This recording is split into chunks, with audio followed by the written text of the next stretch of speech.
call me Neymar, because I have done a deeper dive into the 5070 and Nvidia'S claims that it has the same performance as the 4090. Are Nvidia'S claims true? So we've got a direct comparison against the 4070, not the 4090 here. And as you can see, the 5070 significantly outperforms on games such as Cyberpunk, and even gets double the performance on Black Myth Wukong.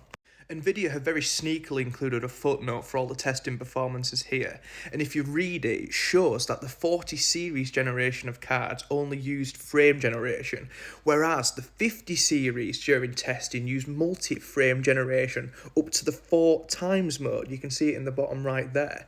This is because the new generation of 50 series consoles has DLSS 4, unlike the 40 series counterparts which only had DLSS 3, which doesn't support this multi-frame generation. Now, this is very sneaky from Nvidia, because the previous generation of DLSS 3 could, per rendered frame, use its artificial intelligence to create an additional frame. However, with the upgraded DLSS 4, now for every rendered frame, the AI can create up to 4 additional frames. The 50 series cards with DLSS 4 can therefore produce double the frames as the other generations, which technically, if the games are DLSS 4 supported, it can be twice as fast technically as the previous generation. However, I would take this with a pinch of salt, and I say technically because although Nvidia state their AI model is 40% faster, and they also provide an example of Warhammer 40k where in their tests it performed 10% faster, you may receive an FPS number increase on your games, but that doesn't necessarily take into consideration performance, for example latency and how the game feels to you.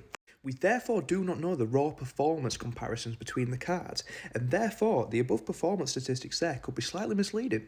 It must be noted though that the most accurate comparison we have is with the testing for A Plague's Tale Requiem, as in the footnotes it states that this game only supports DLSS 3, so at the moment this is probably the best comparator we have for the raw performance between the cards.